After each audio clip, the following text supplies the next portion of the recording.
Okay, part two. Now, throughout history, from 1870 to the mid-60s, mid-1960s, Republican President Ulysses S. Grant sent federal troops into the South to protect the former slaves from having their rights infringed upon them. A Republican. Now, in 1965, I'm going way ahead here.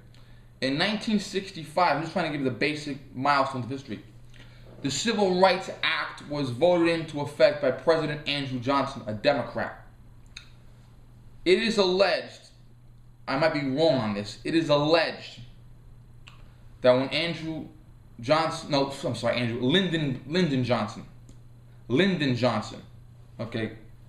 Lyndon Johnson, president, 1965, signed the Civil Rights Act into effect.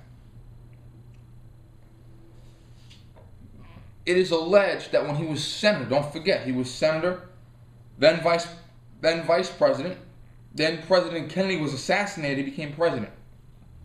It is alleged that when he was senator, he would rather die than vote the Civil Rights Act into effect, or vote on any civil rights bill. 1965, he's the president. I don't know if he had a change of heart. I don't know if he wanted to appease the masses. I don't know if he was pressured to. But the 1965 Civil Rights Act, doesn't write a new law. It just reminds the people that we have this thing called the Constitution. Okay? And it reminds people that because of the 13th Amendment, the 14th Amendment, the 15th Amendment, the Emancipation Proclamation signed by President Lincoln, we have certain rights that you cannot take away from people. Segregation was disgusting. There were voters there were minorities that were literally chased away from the polls by violence. And the 1965 Civil Rights Act is an official act, an umbrella act that stops all segregation, all racial discrimination. It was voted for by more Republicans than Democrats. And one of the prominent Democrats who voted against the Civil Rights Bill was a senator named Al Gore Sr., father of Vice President and lunatic Al Gore Jr. Okay? Now, President Nixon, I'm skipping way ahead here. President Nixon, who left in scandal, obviously, very, very, very hard career. He left in scandal. He had a lot of skeletons in the closet. We're finding out nasty shit about him now. President Nixon, a Republican, desegregated more schools than every president before or since combined. Now, somewhere in the mid-1970s, someone, I don't know who it was, said the Democratic Party is the multicultural party. The Republican Party is the party of rich white men. They didn't have a lot of proof at the time. It was just blah, blah, blah, but that's what they said. And I have literally been in the classroom and heard teachers tell me the Republican Party is the party of racist white men. The Democratic Party is multicultural. Disregard everything that happened between 1800 and 1970, and the Democratic Party is multicultural. And I have literally had people ask me to my face, why am I a Republican? Am I aware that the Republicans are racist? Am I aware that the Republican Party is evil? I'm not even fucking lying when I say this shit.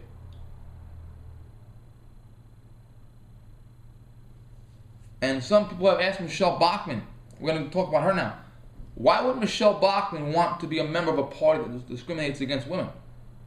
She's not a member of a party that discriminates against women. She's a Republican. Herman Cain, who is experiencing great resolve now. A lot of people have said to Herman Cain, I've heard some very, very derogatory things about Herman Cain. Uncle Tom, Oreo.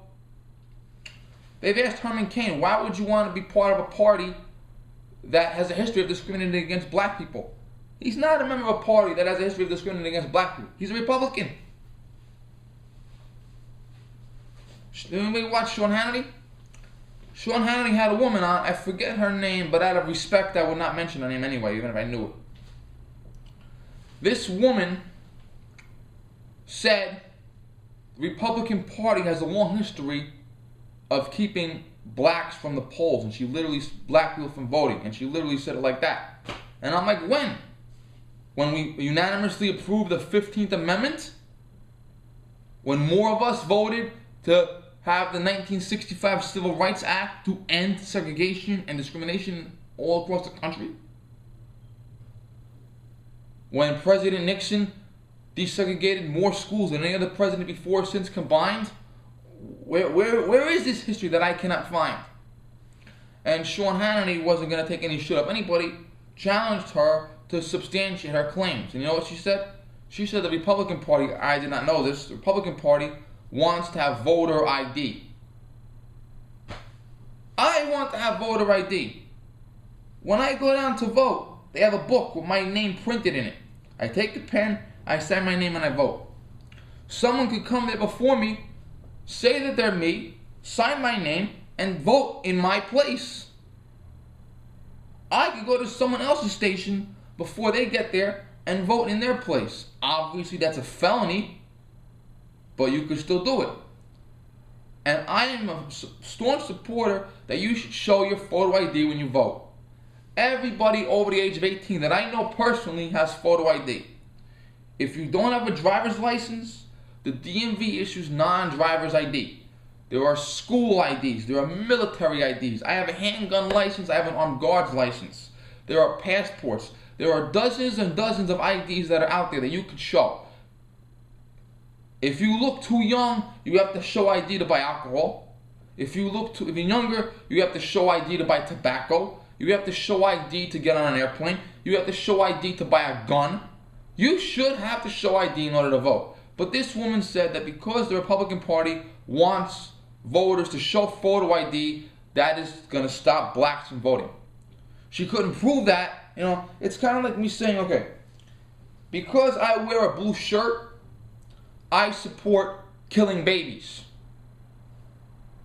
Okay? Because I have brown hair, I am a terrorist. Okay? Totally stupid shit. Let me check my time again, please. I know I'm paranoid about my time. So I'm way under. Okay, 7 minutes. Even though I have a little clock there, I still want to check the time. Okay, now why did I go on this history lesson with you? Here's the issue. Occupy Wall Street was always there. There has always been Occupy Wall Street in this country. The only difference is they just started out recently. They just got together recently. They've always been there. There have always been people in this country that will say something they cannot prove.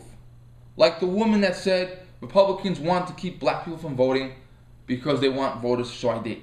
She can't prove it, but she said it. Okay? I'm a racist because I vote Republican. Even though my party was founded by the emancipator, I'm still a racist. And I should be ashamed of myself. Okay? Occupy Wall Street is symbolizing what has always been in America. Now, I am a constitutional conservative. I believe in the literal interpretation of the Constitution. The people of Occupy Wall Street do have a right to protest their beliefs. Even though their beliefs might not be the same as mine. They still have a First Amendment right to be there. Staying there and not taking a bath is a different story, but they have a right to speak their opinion. Even though I don't agree with their opinion, even though you don't agree with their opinion, they still have that constitutional protection, and we should respect that. We should. So, the Occupy Wall Street is a liberal organization. 99.99% of them are liberal. They're on the left. And I've heard the American eagle does need 2 wings to fly, but they're on the left. Some of them are disgruntled with Barack Obama, some of them are not. They all voted for him in 2008, they'll all vote for him again in 2012. He has embraced their movement. Now, the Occupy Wall Street crowd is protesting Wall Street, even though they are being embraced by Obama. Now, who is Barack Obama's biggest contributor? Wall Street. It is a scientific fact that Wall Street has given him more campaign money. Wall Street stockbroker, Wall Street people, Wall Street bigwigs have given him more campaign contribution than anyone else alive. So a liberal protesting outside of Wall Street is kind of like Charlie Sheen protesting outside of a whorehouse. Now, some of these guys have gone to the extreme, and they say we need Marxism. Marx was right. We need socialism in this country. Marx was the biggest scumbag in history. He was worse than Hitler. Let me check my time again. I'm about the time. Okay, 10:42. Marx was, and they said Marx wants, they want the government to give them everything for life. There were some proposals that the government should give every single person a guaranteed salary for life, regardless of jobs. People are unemployed. Gotta find work. I know it's tough. I know it is. But, you know, we have unemployment. You look for a job and you collect unemployment.